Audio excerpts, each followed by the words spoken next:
Okay, I'm helping my elderly mother with some errands today. She's at the hairdresser's, so I thought I could review the next chapter. Part 3, Book 1, Part 3, Chapter 1. And I kind of spent a lot of time thinking about this chapter. There's quite a bit going on. The scene has shifted, and we're back, and we see a number of characters. Prince Vasili, Ellen, Pierre, Anna Pavlovna, and each of the interactions and paragraphs are really kind of intriguing. And I've been thinking about this for a bit. And just for example, Prince Vasili's character, we see right at the beginning, the sentence says, Prince Vasili was not a man who deliberately thought out his plans. Still less did he think of harming anyone in order to gain his own ends.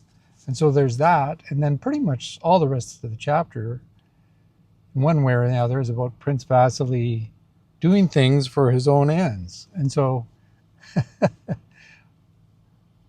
what I think about this, I know a lot of Prince Vasilis in my life, actually. You can be living up to a certain type of virtue as it is imagined in your own life, while at the same time be very self-serving, even hurtful of others. But the story you tell of yourself is quite easily and skillfully different, or can be however your brain makes it out to be. And so with all these characters, and we see this in Ellen and Pierre as well, this is kind of the way I think of it with these characters, and also by extension into myself.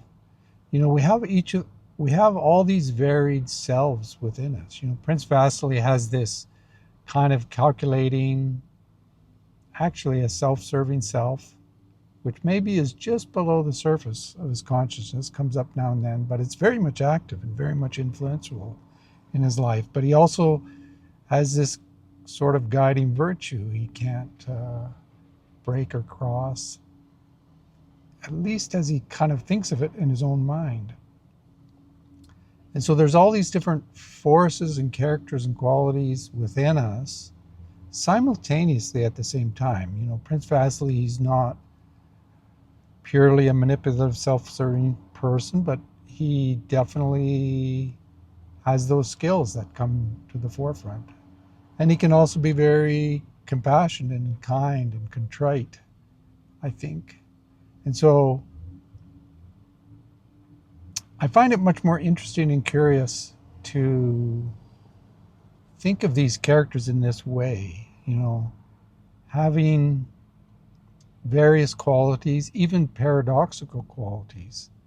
And sometimes one comes to the surface and is kind of a guiding light, sometimes another. And in this way, it's a little bit more interesting to me and a little less confusing as I'm trying to understand these characters, not to kind of just pigeonhole them into being one thing or another.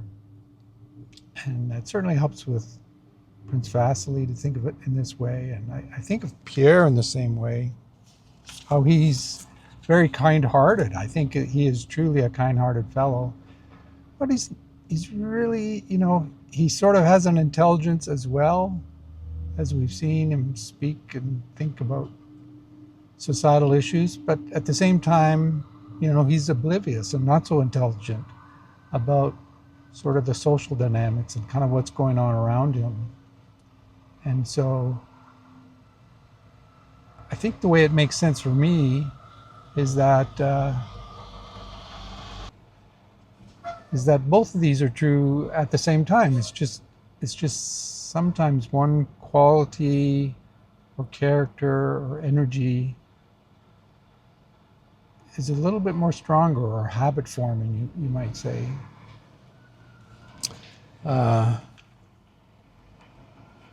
I think I could talk a long time about this chapter and all these very characters. I'm going to leave a lot to you. I'm going to leave a lot out, but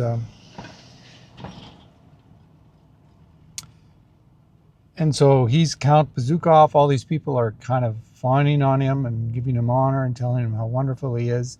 And he is. He's kind of a good-natured kind of fellow. And so it's sort of, people are kind of looking to him because he's wealthy and influential now to get favors with him. And so there's kind of some manipulation going on, but it's not 100% that. And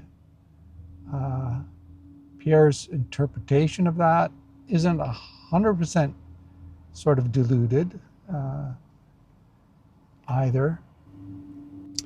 It seems so natural to Pierre that everyone should like him, and would have seemed so entirely unnatural had anyone not liked him. Besides, he had no time to ask himself whether or not they were sincere. He was always busy and always in a state of mild and cheerful intoxication. And then there's this other theme that is kind of important in understanding Pierre. It makes mention of this a couple times in the chapter. And here's the first one. So he did what was required of him, but still that happy outcome always remained in the future. So there's one place where it's mentioned. And then a little while later, it says, social obligations were so numerous that even more than in Moscow. Pierre felt a sense of bewilderment, bustle, and continual expectation of some future good, which was never realized. And so he's trying to go along with kind of the structure of society that he knows, and as the people around him are guiding him. And yet he has this very distinct kind of awareness or doubt where it's all leading to. Where's the good result? You know, it kind of echoes a little bit of Prince Andrei's mind, but very much different in Pierre as well. You know, wondering about where's this all leading? And he's a very trustworthy fellow, and it's almost, you know, it's both a virtue and it's also his kind of fatal flaw, almost, to be so willing to go along and not trust his own self to navigate these things. But again, he's a young man. He hardly knew his father. It doesn't seem like he knew his mother. There's this one sentence talking about how he thought about his father. Pierre was received by Anna with a shade of melancholy, an unmistakable reference to the recent loss sustained by the young man in the death of Count Bazukov. Everyone considered it a duty to assure Pierre at every opportunity that he was greatly afflicted by the death of the father he had hardly known. I like that sentence. And so it goes. We're getting these very, at times, contradictory statements and paragraphs and descriptions of these characters. But I guess what I'm saying is I don't feel them to be contradictory at all. I feel that these elements actually do very commonly coexist within people. And most often, a person is blind to these contradictions or these weaknesses, or they may be subtly aware of them, but kind of just don't know what to do about them. And then, of course, we get the whole narrative about Pierre and Ellen, and how, again, from Pierre's point of view, or from Pierre's character, or his whole narrative, he's sort of just thrust into this situation with Ellen, of being kind of partnered with her. And it's in Pierre we see this first sort of coloring, whether it's true or not. He, on the one hand, doesn't seem to think too much of Ellen intellectually. He makes some comments in that regard, and he really sort of has disregarded her, and yet he's very physically attracted to her at the same time. And so just very kind of mirrors when he was talking with Andre about, okay, don't go see those Kurgans ever. It's just like, yeah, you're right, Andre. And then just a few sentences later, his mind could very easily come up with a different narrative saying, oh, it's all kind of fine anyway. I promised Anatole I would come. And what are all these promises and words anyway? They're just conventions. And so he's kind of doing this the same as this whole structure with Anna Pavlovna, and obviously Prince Vasili's kind of in the background pulling strings, trying to get Pierre and Ellen connected.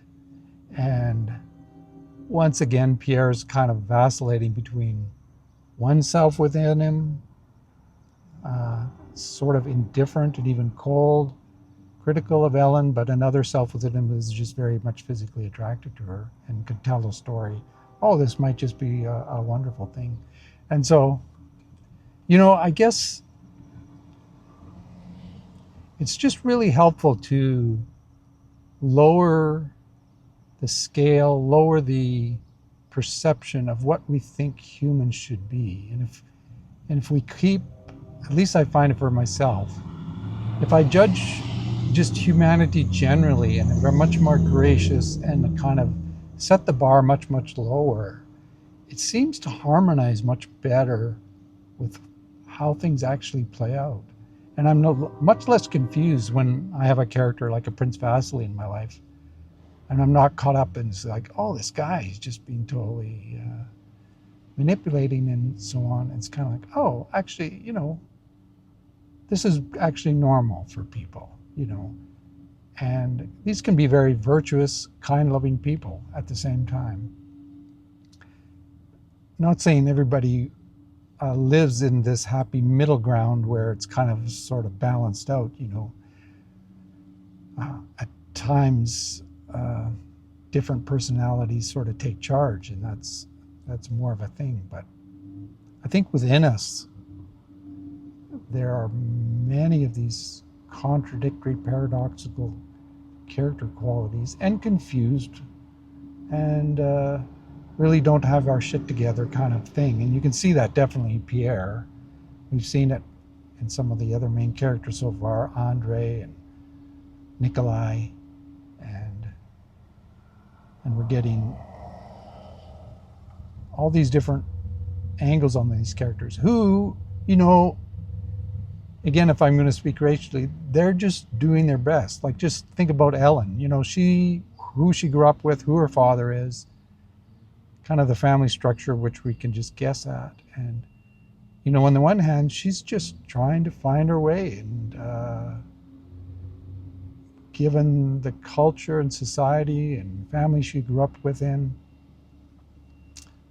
I'm not sure what else we could really expect of her so far.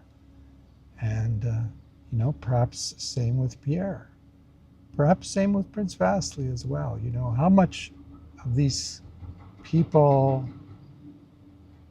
should we judge sternly in some ultimate way? I'm very much have opinions and judgments on these people myself.